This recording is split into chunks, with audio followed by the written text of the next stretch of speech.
Hello friends, welcome back to our YouTube channel Arif academy. I am Sadaf Qazi. आज हम tyre 2023 CDP के लिए 2017 के प्रैक्टिस सेट 24 और 26 के क्वेश्चंस डिस्कस करने जा रहे हैं। 25 सेट नहीं है मेरे पास, 24 और 26 है, जल्दी अरेंज हो जाएगा तो मैं उस पर भी वीडियो अपलोड कर दूँगी। So before starting video, like कीजिए वीडियो, उसको सब्सक्राइब कीजिए हमारे चैनल को और अपने फ्रेंड्स के साथ ज़्यादा से ज़्यादा शेयर कीजिए। सीडीपी सिलेबस पे भी मैंने एक वीडियो बनाया है, वो भी आपके लिए बहुत इम्पॉर्टेंट है। सीडीपी कहाँ से पढ़ना है, कैसे पढ़ना है, तो वो आपको उसमें मिल जाएगा, आई बटन में लिंक। सो स्टार्ट है आज। You will demonstrate your impartial behaviour through making your own behaviour more balance and fair. ये बिल्कुल सही होगा ऑप्शन डी इसका। बाकी ऑप्शंस क्यों नहीं होंगे देख लेते हैं। Assaulting the teachers in the midst of the students, तो आप अपने गैर जानिबदार रवैये का मुजाहरा करेंगे बजरिए। You will demonstrate your impartial behaviour through, आप जो अपना इम्पार्शियल बिहेवियर है वो कैसे आप उसका कैसे मुजाहरा करोगे। Assaulting the teachers in the mids of the student, minds of the student, आप टीचर को असॉल्टेशन करके नहीं, ये तो गलत हो जाएगा, कंपेयर करके या उनकी बेइज्जती करके। क्रिटिसाइजिंग द टीचर्स और कम्युनिटी एज होल, नहीं, ये भी नहीं होगा। Maintaining your own high self esteem and egoistic behaviour भी नहीं रखना है। आपको क्या करना है, making your own behaviour more balance and fair, अपने बिहेवियर को बैलेंस और प्रेजेंट करना है, ठीक है। नेक्स्ट है the ability to organic and organic नहीं होगा, वो ऑर्गेनाइज होगा। And monitor our own behaviour, ठीक है। तो ऑर्गेनाइज करना और मॉनिटर करना अपना ओन बिहेवियर कहलाता है सेल्फ रेगुलेशन, ठीक है। ये बिल्कुल सही है इसका आंसर। सेल्फ एफिकेसी में क्या होता है, सेल्फ एफिकेसी में हम अपने जो हमारे अंदर पोटेंशियल है, हमारे अंदर जो भी क्वालिटीज़ है, हम उसको समझते हैं, उसके हम बिलीव करते हैं उस पर, ठीक है। तो सेल्फ एफिकेसी नहीं होगा ये, यहाँ पे होगा सेल्फ रेगुलेशन। नेक्स्ट है, in a movie a young girl finds that a gaggle of geese follows her wherever she goes because she was the first object they saw after they were born. This is an example of, एक movie में young girl जो है गैगल of गीज जो है उसको क्या कहते हैं, राजहंसों का एक झुंड उसको का पीछा करता है, वो फॉलो करता है उसको, वो जहाँ जाती है। और क्यों, because she was the first object they saw after they were born, जैसे ही वो पैदा हुए तो उन्होंने यानी झुंड जब बच्चे जब पैदा हुए राजहंस के, तो उन्होंने सबसे पहले उस लड़की को देखा, तो वो शायद उसी को अपनी माँ समझ रहे हो, इसीलिए वो उसका पीछा कर रहे हो। तो ये क्या चीज़ जाहिर बताता है, ठीक है। ये किसकी मिसाल है, ये इम्प्रिंटिंग की मिसाल है, नफ्सियात नौमौलूद की मिसाल है। क्या होती है इम्प्रिंटिंग तो साइकोबायोलॉजी में इसके बारे में जिक्र किया गया है, इम्प्रिंटिंग के बारे में, कि जब छोटे बच्चे कोई भी यंग एनिमल के जब पैदा होते हैं और उनको जो चीज़ नज़र आती है वो उन्हीं को अपनी माँ समझते हैं और उनके पीछे पीछे वो लोग घूमते हैं, ठीक है। क्योंकि ये पहला जो ऑब्जेक्ट है उनकी आँख खोलते से उनको दिखता है और देयरफॉर इसीलिए वो उनको फॉलो करते हैं, ठीक है। इम्प्रिंटिंग का मतलब आपको समझ में आ गया। इम्प्रिंटिंग क्या है, एक साइकोबायोलॉजी में टर्म है जिसमें क्या होता है, छोटे बच्चे एनिमल्स के जब पैदा होते हैं तो वो अपने जो उनके सामने ऑब्जेक्ट रहेगा उसी को वो अपनी माँ समझेंगे, ओके। नेक्स्ट है, और ये उसी का एग्जाम्पल है, वो जो गैगल ऑफ गीज है, बच्ची को ही पीछे पीछे घूम रहे हैं और उसे अपनी माँ समझ रहे हैं। Your superiors has enmity with you. He discusses his experiences with pride before juniors, but you feel yourself more skillful, sincere and near to contemporary classroom teaching. How could you make a good rapport with that teacher? तो आपके superior जो है वो अपने आप को बहुत अच्छा समझ रहे हैं वो, और आप, लेकिन आपको पता है कि आप भी स्किलफुल हो, सिंसियर हो, तो ऐसी सिचुएशन में आप कैसे ऐसे टीचर से रैपट करेंगे, है ना। तो कैसे आप उसमें तालमेल अपना जमाएंगे, उनसे दोस्ती करेंगे। By debating his points and outlook, debate करेंगे आप उनसे, बहस करेंगे नहीं, बहस नहीं करना है आपको, नेगेटिव हो जाएंगी ये तो बात। इग्नोर भी नहीं कर सकते हो आप साथ में रहने वाले कलीग्स से आपके। By attacking and assaulting him, attack और असॉल्टिंग भी एक नेगेटिव चीज़ है। By making favourable efforts to make him realise his ignorance and weakness, ठीक है। आप ऐसे फेवरेबल अच्छे तरीके से, अच्छे अपने एक्शन से उनको बताएंगे कि क्या वीकनेसेस और क्या उनके अंदर जो कमियां हैं उसका उनको एहसास दिलाएंगे। नेक्स्ट है congruent change of an attitude means. Congruent हमने डिस्कस किया है एटीट्यूड चेंज के मॉडल्स में। कॉन्ग्रुएंट जो होता है जिसमें ख्यालात जो है जो पॉजिटिव वेव में जाते हैं, पॉजिटिव चेंज आता है एटीट्यूड में। तो ये क्या होते हैं, 20 का सही आंसर है change taking place in the same direction. Same और कैसे डायरेक्शन में जाएगा, सेम डायरेक्शन में जाएगा और पॉजिटिव वे में जाएगा। ठीक है, तो अपोजिट डायरेक्शन में नहीं जाएगा यहाँ पे, चेंज सेम डायरेक्शन में जाएगा। और अगर अपोजिट डायरेक्शन अगर पूछ लेता है आपसे तो वो हो जाएगा डिसकॉन्ग्रुएंट। ठीक है, अगर डिसकॉन्ग्रुएंट आता था तो ऑप्शन सी यहाँ पे सही होता था। अपोजिट डायरेक्शन में नहीं जा रहा है, सेम डायरेक्शन में पॉजिटिवली जा रहा है। नेक्स्ट है non verbal test of intelligence is suitable for deaf and dumb, literates, backward child, all of the above. सबके लिए ही ये इस्तेमाल में आता है। The statement the mind is empty slate is given by Aristotle ने दिया था ये स्टेटमेंट। नेक्स्ट है individual IQ scores between 25 to 35 difficulty. 25-35 यानी बहुत कम हो गया ये IQ रेंज, और इसमें हर चीज़ में डिफ़िकल्टी होंगी। स्पीच में डिफ़िकल्टी होंगी, no academic skill, no friends and employments. All of the above का सही आंसर होगा। आप मुझे कमेंट करके बताएंगे 25 से 35 IQ स्कोर किसका होता है। ठीक है, इससे पहले भी वीडियो में मैंने एक क्वेश्चन पूछा था कि IQ रेंज मैरिज, कौन से IQ रेंज में मैरिज करना चाहिए और फैमिली होना चाहिए, तो उसका आंसर था 80 to 89। ठीक है, ये IQ रेंज बिल्कुल सूटेबल है मैरिज के लिए। ठीक है, इससे पहले के क्वेश्चन में था कि जॉब के लिए कौन सा IQ रेंज रहना चाहिए, तो 50 to 70 उसका आंसर था, और मैरिज करने के लिए रेंज होना चाहिए 80 to 89। ठीक है, इससे IQ रेंज कम होगा तो मैरिज जो है वो सक्सेसफुल नहीं होगी इंसान। नेक्स्ट है when an individual with multiple cognitive disabilities had extraordinary proficiency in one isolated skill is skill this known as। multiple cognitive disabilities है ना, cognitive दिमाग से related disabilities है, और लेकिन had a extraordinary proficiency in one isolated skill, लेकिन कोई एक चीज़ में उसके पास बहुत extraordinary skill भी है, तो ऐसी जो सिंड्रोम होता है ना उसको सेवन सिंड्रोम कहते हैं। सेवन सिंड्रोम, ठीक है, सेवन सिंड्रोम कहते हैं। कॉग्निटिव डिसेबिलिटीज़ होने के बावजूद भी वो एक फील्ड में बहुत ज़्यादा जो है एक्स्ट्राऑर्डिनरी प्रोफिशिएंसी रखते हैं ऐसे लोग। जो फेमस आपकी जो सेवन सिंड्रोम से जो शिकार पर्सनैलिटी है वो है किम पिक। उन्होंने 12,000 से ज़्यादा बुक्स जो है मेमोराइज कर लिए, हालांकि उनको जो है कॉग्निटिव डिसेबिलिटीज़ है मल्टीपल, बट फिर भी वो उन्होंने 12,000 से ज़्यादा किताबें जो है मेमोराइज की है। तो किम पिक जो है इसका बेस्ट एग्जाम्पल है सेवन सिंड्रोम का। नेक्स्ट है what will you do to propagate social qualities among your students. Social qualities develop करने के लिए आप क्या करोगे?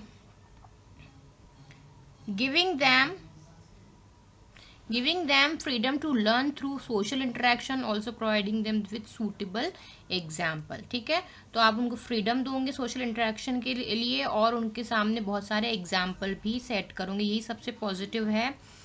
Bye showing your inconsistent behaviour, ये जो है आप रॉन्ग हो जाएगा। Mocking their poor social qualities का समाजी उनके मजाक उड़ाना है ना, वो भी नहीं सही होगा। Giving them knowledge about his crisis of social values, और उनको मालूमात देना, तो सोशल क्राइसिस के बारे में, समाजी जो मसले शुरू है उसके बारे में उनको मालूमात देना, ये सब नहीं होगा। उनको फ्रीडम देना पड़ेगा इंटरेक्शन के लिए और एग्जाम्पल उनके सामने रखना पड़ेगा। नेक्स्ट है when you are being invited by the lower level of the personal in a function then what will you decide. जब आपको कम दर्जे के अहलका किसी फंक्शन में मदऊ करते हैं तो आप क्या फैसला करेंगे? मीन्स अगर आपके स्टाफ में से कोई जो लो लेवल के प्यून वगैरह आपको इनवाइट करता है तो आप क्या करोगे सिचुएशन में? You will definitely attend the function, आप बिल्कुल उस फंक्शन में उनके साथ जाओगे। ठीक है, ये बिल्कुल सही है। नेक्स्ट है average intelligence IQ range goes up to. IQ range का बहुत ही इम्पोर्टेंट टॉपिक है, क्वेश्चन आए हैं इसमें बहुत सारे। एवरेज जो होते हैं ना वो होते हैं 85 to 115, ठीक है। Average intelligence IQ range goes up to 85 to 115, अलग अलग रेंज होती है वैसे। तो यहाँ पे हमारे पास ऑप्शन में जो है 85-15 है। वैसे अगर आप IQ रेंज देखें तो वो होती है 99 से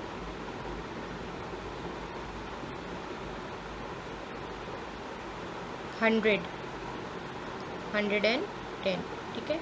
ये जो होती है 100 से 110, ये एक एवरेज जो है वो रेंज होती है IQ की। नेक्स्ट है how do you feel when your friends excel in their achievement. Jealous feel करेंगे, अनहेल्दी कंपटीशन करेंगे, हेल्दी कंपटीशन करेंगे, ठीक है। आप हेल्दी कंपटीशन करेंगे, अच्छा करने की कोशिश करेंगे लेकिन हेल्दी वे में। नेक्स्ट है the previous generation did not have such an urgent demand of vocational guidance as the present generation has. The reason is that vocational guidance की उनको ज़रूरत ही नहीं है। क्यों? क्योंकि the present generation is facing very tough competition in vocation. तो पेशों में बहुत ही टफ कंपटीशन शुरू है, इसलिए उनको गाइडेंस की ज़रूरत ही नहीं है, क्योंकि वहाँ पे उनको चांस ही नहीं है वोकेशनल कोर्सेज अलग अलग चीज़ों में जाने का। बहुत टफ कंपटीशन शुरू है। नेक्स्ट है AISS measures. Emotional area, educational area, social area. Emotional area, educational area, physiological area, social emotional environment, all the correct. इसका सही आंसर होगा AISS measures emotional area, educational area और सोशल एरिया, तीनों भी जो है मेजर करता है। फुल फॉर्म है Amethi institute of social sciences. Amethi institute of social sciences क्या मेजर करती है? इमोशनल एरिया भी देखेंगी, एजुकेशनल एरिया भी देखेंगी और सोशल एरिया भी जो है वो मेजर करेंगी स्टूडेंट्स का। तो AISS का फुल फॉर्म भी याद रखेंगे आप, और ऑप्शन ए इसमें सही आंसर है। नेक्स्ट है euphoria is a symptom of. Euphoria किसके सिम्टम में आता है? तो मैनिया के होता है। यूफोरिया में हाई स्कूल के जो स्टूडेंट्स होते हैं वो है स्ट्रगल करते हैं ड्रग्स के लिए, लव के लिए, सोशल मीडिया के लिए, फेमस होने के लिए, मनी के लिए। तो ऐसे जो ऐसे चीज़ें जिनमें होती है उनमें यूफोरिया के जो है सिम्टम्स आ जाते हैं, जो कि मैनिया से जुनूनियती होती है, एक तरह की बहुत एक्सट्रीम लेवल पे चले जाती है। हाई स्कूल चिल्ड्रन में होगा, क्यों होगा? ड्रग्स एडिक्शन हो जाता है जिनको, तो वो ड्रग्स के लिए, किसी सोशल मीडिया पे फेमस होने के लिए या पैसों के लिए, ठीक है। नेक्स्ट है false belief unexplain by reality share by a number of people. तो बहुत सारे लोग मानते हैं गलत बिलीफ, धारणाओं को जो बिल्कुल एक्सप्लेन नहीं है, जिनका कोई साइंटिफिक रीज़न नहीं है, वो होता है सुपरस्टिशन, ठीक है, अंधविश्वास। डी इसका सही आंसर। नेक्स्ट है if you have more enemies instead of good friends at your work place your adjustment will be. क्या है आपका? लो लेवल का है। आपके फ्रेंड से ज़्यादा आपके दुश्मन हैं आप जहाँ काम कर रहे हो, तो ये आपका जो है एडजस्टमेंट कैसे लेवल पे है? लो लेवल पे है। नेक्स्ट है suppose a colleague is living in your neighbourhood but you have no affinity with him, the reason of it. आपका कलीग ही है, आपका नेबरहुड है, आपका पड़ोसी है, फिर भी आपको कोई अफिनिटी नहीं है उससे, कोई आपकी उसकी खबर नहीं रखते हो, तो ये क्या दिखाएगा आपका? Your poor social relationship. आपके जो रिलेशनशिप है वो सोशल नहीं है, बहुत ही पुअर है आप समाजी ताल्लुकात के मामले में, ये बताएगा, ठीक है। सोशल रिजेक्शन नहीं बताएगा ये उस पड़ोसी का, रिलीजियस फेथ भी नहीं बताएगा, और मिजरेबल और रूरल बैकग्राउंड भी नहीं बताएगा। ये आपका सोशल जो रिलेशनशिप है वो बहुत ही पुअर है। डी ऑप्शन सही होंगे। नेक्स्ट है a paranoid person is. Paranoid person क्या होते हैं? प्री ऑक्यूपाइड विद डिल्यूजन और ऑडिटरी हेलुसिनेशन, यानी उनको ऐसी चीज़ें सुनाई देती है जो है ही नहीं, ऐसी चीज़ें वो देखते हैं जो जिनका रियलिटी में कोई वजूद ही नहीं है ना। तो ऐसे लोग जो होते हैं पैरानॉइड पर्सन होते हैं, जिनको आत्माएं या सोल, भूत वगैरह नज़र आते हैं, जो कि एक्चुअल में जिनका एग्जिस्टेंस भी नहीं है, ऐसे लोग जो है वो पैरानॉइड पर्सन कहलाते हैं। बी ऑप्शन सही होंगे। नेक्स्ट है while you come out of home for some purpose and you are being crossed by a handicapped person then you think that all human beings are equal, ठीक है। हेट्रेडनेस नहीं बताओगे आप, नफरत नहीं बताओगे, बैड जो है उसका बुरा नसीब भी नहीं बोलोगे आप, इनकम्प्लीट नामुकम्मल और अजीब नहीं बोलोगे। बी बिल्कुल सही है इसका। Mood disorder in which both mania and depression are alternatively present, कभी मैनिया भी हो जाता है, मूड स्विंग होता है, डिप्रेशन में चले जाते हो आप, सैड हो जाते हो, ऐसे दोनों भी चीज़ें अल्टरनेटिवली आती है, तो ऐसी सिचुएशन को बोलते हैं बायपोलर मूड डिसऑर्डर। ठीक है, बायपोलर मूड डिसऑर्डर, बी इसका सही answer. As the age is increasing, you become anxious for your old age. What would you do to eliminate the anxiety? आप बूढ़े हो रहे हो, उसका टेंशन आ रहा है आपको, आप अपनी एंजाइटी को दूर करने के लिए क्या करोगे? Timely preparation for the age to avoid the tension. ठीक है, तो टाइमली प्रिपरेशन कशीदगी से बचने के लिए, उम्र के लिए बरो वक्त तैयारी करेंगे आप, यानी फ्रेंड्स बनाएंगे, आपने कोई एक्टिविटी में आप अपने आप को इन्वॉल्व कर लोगे। लर्न योगा, योगा सीखोगे। You don't waste present while thinking for future, आप अपने प्रेजेंट को वेस्ट नहीं करोगे फ्यूचर के बारे में सोच के। तीनों भी सही चीज़ है, पॉजिटिव है, ऑल ऑफ द अबव का सही आंसर होगा। Your religious tolerance appears when you will pay respect to all religion, you will pay respect to your own religion, you will not expose yourself in relation to other religion, you are an atheist, so the question doesn't arise of religious tolerance। तो आप सभी religion के respect करोगे, यही आपके लिए ideal चीज़ होगी। A option सही है इसका। है CAS cognitive assessment system was developed by, किसने डेवलप किया? ये आपको फैक्चुअल क्वेश्चन है, लर्न करना पड़ेगा। ये JP दास एंड नागलीरी ने किया है। ठीक है, JP दास और नागलीरी से याद, JP से याद रखेंगे आप। कास जो है किसने डेवलप किया है? JP दास और नागलीरी ने। ठीक है, कॉग्निटिव असेसमेंट सिस्टम, ये भी आप याद रखोगे। नेक्स्ट है cognitive component of thoughts of ideas regarding a topic, क्या होगा? ये आपका सेंट्रल एप्टीट्यूड होगा, बिलीफ होगा। तो आपका थॉट और आइडिया क्या होता है? आपका बिलीफ होता है। बी ऑप्शन बिल्कुल सही। नेक्स्ट है if a friend instigates you to participate actively in the strike but you disagree with them, then how will you react in this situation. तो आपके फ्रेंड जो है आपको स्ट्राइक करने के लिए बोल रहे हैं, लेकिन आप नहीं मानते हो ये सब चीज़ों को, तो आप क्या करोगे? डायरेक्टली कॉपरेट करोगे आप, you will not participate, you first do your duties then something else, you will launch a movement against your friends. तो आप पहले अपनी ड्यूटीज परफॉर्म करोगे, उसके बाद ही आप कुछ दूसरी चीज़ों के बारे में सोचोगे। जो सी है इसका सही आंसर। नेक्स्ट है gifted student who appears very serious and do not participate in any school activities, games और cultural meets, what will you do to bring out favourable interest in that child. Gifted students है लेकिन बहुत serious रहता है, ऐसे student के लिए आप क्या करोगे कि वो फेवरेबल इंटरेस्ट दिखाए? तो आप उसको, because the student is gifted you will disturb him, ये नहीं करेंगे आप। You will mould his temperament gradually towards game and such activities, ये बिल्कुल सही है। यहाँ पे प्रेशर भी नहीं होगा। Ask his class males to motivate their friend for the same, नहीं, आप खुद ही आपको इनिशिएटिव लेना है एज अ टीचर, तो बी ऑप्शन इसका सही होगा।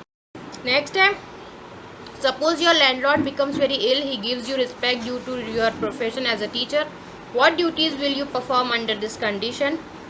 You extend all sorts of help to give them comfort in such a difficult time and prove your excellent behavior, ये बिल्कुल सही होगा। ए फॉलो ओनली फॉर्मल रिलेशन, नहीं, you perform duties only in relation to the depth relation, you perform duties only in relation to the depth relation, नहीं, ये भी नहीं होगा। you pray to God for his quick recovery, नहीं, आप दुआ तो करोगे लेकिन साथ में आप अपना पूरे उस जो है हेल्प भी करोगे, ऑल एंड हर टाइप के आप हेल्प भी उस टाइम पे करोगे क्योंकि उनका डिफिकल्ट टाइम वो आप पे भरोसा करते हैं। ए ऑप्शन बिल्कुल सही है। नेक्स्ट है your colleagues entangles you in the act of negligence of duties with the help of principal, how would you behave with him. आपका साथी आपको प्रिंसिपल की मदद से फराइज की गफलत के जुर्म में शामिल करता है, आप पे इल्ज़ाम लगाता है प्रिंसिपल की हेल्प से, तो आप क्या करोगे? D you will keep yourself alert and make his efforts untruthful, आप अलर्ट रहेंगे और ऐसा कुछ भी काम नहीं करेंगे जिससे उनको और मौका मिले। ठीक है, रिवेंज नहीं लेंगे, निगलेक्ट भी नहीं कर सकते, साथ में रहते हैं तो आप इंसल्ट भी नहीं करोगे। डी सही। Pass model stands for, PASS model stand for, उसमें P का क्या है फुल फॉर्म? देखो फुल फॉर्म बहुत पूछता है, एब्रीवेशन प्लानिंग होता है। ठीक है, प्लानिंग जो है इसका सही आंसर है। क्या होता है ये फुल पास है planning, attention, simultaneous and successive cognitive processing, नाम लिख के रख लीजिए, बहुत इंपॉर्टेंट है। आगे के एग्जाम में आपसे ए का फुल फॉर्म पूछ सकता है, एस का। तो attention, simultaneous and successive cognitive processing. Simultaneous and successing क्या? कॉग्निटिव प्रोसेसिंग है। ये थ्योरी ऑफ इंटेलिजेंस से ही आया है। ये 3 ऑपरेशनल यूनिट्स होते हैं जो, और क्या होते हैं 3 ऑपरेशनल यूनिट्स? ठीक है, attention, simultaneous and successive processing and planning. ठीक है, तो ये है आपका इंटेलिजेंस थ्योरी से निकल के आया हुआ है। ये कॉग्निटिव प्रोसेसिंग की थ्योरी से है, जो इंटेलिजेंस की कॉग्निटिव प्रोसेसिव थ्योरी जो है इंटेलिजेंस की, उसका है ये मॉडल है PASS, planning, attention, simultaneous and successive cognitive processing. ठीक है, साइमल्टेनियस एंड सक्सेसिव क्या? कॉग्निटिव प्रोसेसिंग है। ठीक है, तो इम्पॉर्टेंट है ये भी देखेंगे किसने दिया था। ये JP दास और J. एबॉट ने दिया था। ठीक है, JP दास, इससे पहले जो हमने कास्ट देखा था ना, वही उन्हीं के JP दास और J. एबॉट ने ये मॉडल भी दिया था। तो ये भी आप लिख के रखोगे, JP Das and J. Abbott. Next है dash dash dash cause patients to have unstable emotion and mood swings. तो सी इसका सही आंसर होगा borderline personality disorder. Borderline personality disorder की वजह से ही इमोशन और मूड स्विंग्स होते हैं। आंसर होगा आपका सी। इसी में जो है ऑब्सेसिव कंपल्सिव डिसऑर्डर तो हमें देखा है, जिसमें बहुत ज़्यादा हमको वहम होता है, ये तो नहीं होगा। यहाँ पे अनस्टेबल इमोशन और मूड स्विंग्स होंगे, जो कि बॉर्डरलाइन पर्सनालिटी डिसऑर्डर में होगा। ऑप्शन सी है। नेक्स्ट है the dissemination of occupational information is seldom handled through the work of home tutor. तो पेशा वराना मालूमात की तकसीम को कम व पेश ही डैश के काम के जरिए संभाला जाता है। ठीक है, तो पेशा वराना मालूमात की तकसीम अब जो प्रोफेशनल लोग नहीं कर सकते, वो दूसरी चीज़ों को कौन संभालेंगे? तो होम ट्यूटर्स संभालेंगे। डी सही होगा इसका answer. Next, to believe that she has ability to all behavior required by particular situation is, वो इंसान का बिलीव कि हम ये चीज़ें कर सकते हैं, वो उसकी सेल्फ एफिकेसी होती है। बहुत इंपॉर्टेंट है सेल्फ एफिकेसी। क्वेश्चंस बनते हैं, देखिए ये जो है सेल्फ एफिकेसी है, जब अपने आप पे बिलीव करना कि हम ये चीज़ें कर सकते हैं। The average age at which puberty begins is, puberty कब बिगिन होती है? 14 से 13 साल में, 13 से 11 साल में, 11 से 10 या 10 से 9। तो ये तो छोटे हो जाएंगे बच्चे। 13 से 11 साल में जो है प्यूबरिटी आना स्टार्ट हो जाती है, 11 से 13 साल में। ठीक है, नेक्स्ट है dash wrote first book on psychology, William James ने लिखी है पहली बुक। When your motor bike is out of order all of sudden date what will you do? आप उसको सुधारोगे ऑब्वियसली, तो इसमें देखेंगे हम कहाँ है। You will get it repaired immediately, otherwise it will be deteriorated. C option सही। Next dash and dash are 2 features that if affect attitude. तो एटीट्यूड को कॉन्ग्रुएंट और इनकॉन्ग्रुएंट जो है, ये जो है जो सेम डायरेक्शन में चेंज और अपोजिट डायरेक्शन में चेंज होता है ना, यही जो है एटीट्यूड के 2 फीचर्स होते हैं। या इंपॉर्टेंट है, बार बार आ रहा है इसलिए याद रखेंगे आप। इनकॉन्ग्रुएंट अपोजिट डायरेक्शन में, congruent same direction. The most frequent symptoms of lack of mental health on part of the teacher is nagging. ठीक है, nagging क्या है? Most frequent symptom of lake of, अगर मेंटल हेल्थ टीचर की अच्छी नहीं है तो क्या होगा? कौन से सिम्टम्स दिखाई देंगे टीचर में? तो वो होगा आपका ऑप्शन बी। नैगिंग का मतलब होता है कोई आपके बिहेवियर के बारे में बार बार आपसे आके आपको जो कंप्लेंट करेंगे, तो वो आपका जो है नैगिंग कहलाता है। और जब टीचर का मेंटल हेल्थ अच्छा नहीं है, तो वो बार बार कोई प्रिंसिपल या कोई पेरेंट्स उनके बारे बार बार आके टीचर के पास उनकी ही जो भी है कंप्लेंट्स बार बार दोहराएंगे कि आप ऐसा कर रहे हो, ऐसा कर रहे हो, तो ये क्या हो जाएंगी? नैगिंग कहलाएंगी। ठीक है, बी सही है। नेक्स्ट है बाइपोलर मूड डिसऑर्डर, जिसमें मैनिया और डिप्रेशन दोनों के ही सिम्टम्स दिखते हैं। Were earlier referred to as, पहले क्या रेफर किया जाता था उसको? मैनियाक डिप्रेसिव डिसऑर्डर कहते थे, जिसमें मैनिया भी रहता था और डिप्रेशन भी दिखता था। बाद में जो है बाइपोलर मूड डिसऑर्डर्स उसका नाम दिया गया, पहले उसको मैनिया और डिप्रेसिव डिसऑर्डर ही कहते थे। ठीक है, तो इसका सही आंसर है ऑप्शन बी। इससे पहले भी हमने यही देखा कि मैनिया और डिप्रेशन किसके सिम्टम्स है, तो बाइपोलर मूड के। नेक्स्ट है fundamental difference between the radio and the motion picture is radio is more responsive to public opinion. Motion picture क्या है, बस पिक्चर हम देखेंगे, लेकिन रेडियो में क्या होता है, रिस्पॉन्स मिलता है, पब्लिक ओपिनियंस मिलती है। ए जो है ये बिल्कुल सही है।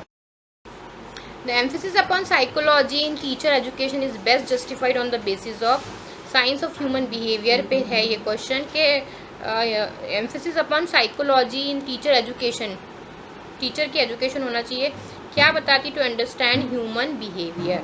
ठीक है, सी ह्यूमन बिहेवियर को समझने के लिए रखा गया है ये। नेक्स्ट है dash is the father of psychology. Aristotle ही जो है फादर ऑफ साइकोलॉजी है, और एरिस्टोटल जो है उनको फादर ऑफ साइकोलॉजी बोलते हैं, और फर्स्ट बुक साइकोलॉजी की विलियम जेम्स ने दी है। ठीक है, जिसका नाम था प्रिंसिपल्स ऑफ साइकोलॉजी। यहाँ पे पूछा है फादर ऑफ साइकोलॉजी, तो ये वो है एरिस्टोटल। उन्होंने एक फेमस कोड भी दिया था कि बच्चे का दिमाग कोरी स्लेट की तरह होता है, ब्लैंक स्लेट की तरह होता है। Next, mental retardation is intellectual deficiency है। मेंटल रिटार्डेशन फॉरगेटफुलनेस नहीं है, हाइपर एक्टिविटी भी नहीं है, इमोशनल भी नहीं है, क्या है, इंटेलेक्चुअल डिफिशियंसी। नेक्स्ट है autism spectrum is associated with medical condition such as, किससे जुड़ा हुआ है, ब्रेन ट्यूमर से, एड्स से नहीं है, ए ऑप्शन नहीं है, डायबिटीज से भी नहीं है, फ्रेजाइल एक्स सिंड्रोम या ब्रेन ट्यूमर। इसका सही आंसर है फ्रेजाइल एक्स सिंड्रोम। ठीक है, फ्रेजाइल एक्स सिंड्रोम जो है ये जो है ऑटिज्म स्पेक्ट्रम डिसऑर्डर से रिलेटेड है, सी ऑप्शन सही है इसका। नेक्स्ट है the primary function of the school as an agent of society is, primary function क्या है स्कूल का as a agent of society is to develop in children adequate level of vocational competency, नहीं, to prepare the child for life. इसमें सारी चीज़ें आ जाएंगी, life के लिए प्रिपेयर कर रहे हैं यानी वोकेशनल भी आ जाएगा, एनवायरनमेंट, सोशल, सभी चीज़ें आ जाएंगी। बी आंसर जो है ये बिल्कुल सही आंसर है, complete answer. Next, which of the following is not one of the AIIMS and purpose of UNESCO. UNESCO का एक पर्पज नहीं है बताना है। Had an educational isolation, promote intellectual interdependence, help to unite people of the world, promote pride in nationalistic group। तो pride नहीं, फ़ख्र नहीं लाना है, ये सारी चीज़ें तो करना है उनको, एजुकेशनल आइसोलेशनिज्म करना है, इंटेलेक्चुअल इंडिपेंडेंस बनाना है, लोगों को पढ़ा लिखा बनाना है, समझदार बनाना है, यूनाइट करना है, ये है। लेकिन डी प्राइड वाला नहीं है, डी ऑप्शन इसका आंसर होगा, नहीं ही बताना है। The education of primitive man include the elements which today would be termed as। तो पहले जो प्रिमिटिव एजुकेशन थी ना उसमें यही वोकेशनल, मॉरल और religious, all of the above इसका सही आंसर होगा। सारी चीज़ें जो थी उनको ही जो है यही सारे एलिमेंट्स जो है वो लोग भी इंक्लूड करते थे प्रिमिटिव एजुकेशन में। Working together to achieve shared goal is coaction, एक साथ काम करना एक ही चीज़ को अचीव करने के लिए कहलाता है को-एक्शन, साथ में किया हुआ action. Hallucination is a perception that occurs in the absence of external stimuli, true है, बिल्कुल एक्सटर्नल सही बात है ये कि जो चीज़ का एग्जिस्टेंट नहीं है उसको ही रियल मानना। If you are employed in such an institution where you are busier in non academic activities instead of actual teaching, what decision will you take to continue your service. तो इसका सही answer है you will take due interest in all these activities along with teaching assignment. ठीक है, आप activities में भी करोगे और टीचिंग असाइनमेंट में भी पूरा ध्यान दोगे, बी सही होगा sir. The social emphasis movement in education is recognise in folk school of Denmark, 7 cardinal principle, advent of education, सारी ऑल ऑफ द अबव इसका सही आंसर होगा। नेक्स्ट है probably the best reminder a beginning teacher might take with him into his classroom is knowledge of one subject is crucial, linking children is necessary, people adjustment is paramount, learning is effective to the extent that involves the goals and purpose of individual। सबसे पहले बच्चों के साथ adjust होना बहुत ज़रूरी है, तभी तो आगे सारी चीज़ें होंगी ना। अगर बिगनर है टीचर तो उसको अपने बच्चों के साथ एडजस्टमेंट करना पड़ेगा, सी बिल्कुल सही है। The primary goal towards which the modern school is oriented is that of the development on the parts of the student of adequate behavior, self esteem भी लाना है, sound system of ethical values, all of the above इसका सही answer होगा। सारी चीज़ें जो है ज़रूरी। Competency required for becoming a psychologist, general skills, observation skills and specific skill. A सही। Which of the following might be considered the primary role to be played by professional experience and common sense in the art of teaching? तो professional experience जो teacher उनका क्या role होगा art of teaching के लिए, क्या primary role होगा उनका? तो ये है बी ऑप्शन सही है। They permit effective adaptation of pedagogical techniques to specific situation. तो पेडागोजिकल टेक्निक्स वो यूज़ करेंगे अलग अलग सिचुएशन में। हैंडीकैप है, ठीक है, डॉफ है, डम है बच्चा, या गिफ्टेड चाइल्ड है, तो वो अपनी टेक्निक्स का स्पेसिफिक सिचुएशन में यूज़ करना उनका प्राइमरी रोल होता है professional experience teaching, art of teaching का। ठीक है, तो ए बी सही है। नॉलेज तो देंगे ही वो, जनरल टेक प्रेसिडेंट और रिसर्च ये सब नहीं होगा, रिसर्च वगैरह they are generally more valid than principle, ये भी सही नहीं होगा। वो जो है अपने जो उनकी जो पेडागोजिकल टेक्निक है ना, वो अपनी स्पेसिफिक सिचुएशन में वो उसको अप्लाई करेंगे। ठीक है, तो ये बी ऑप्शन इसका यहाँ पे सही होगा। नेक्स्ट है the most serious and challenging problem face by such organisation as the scout.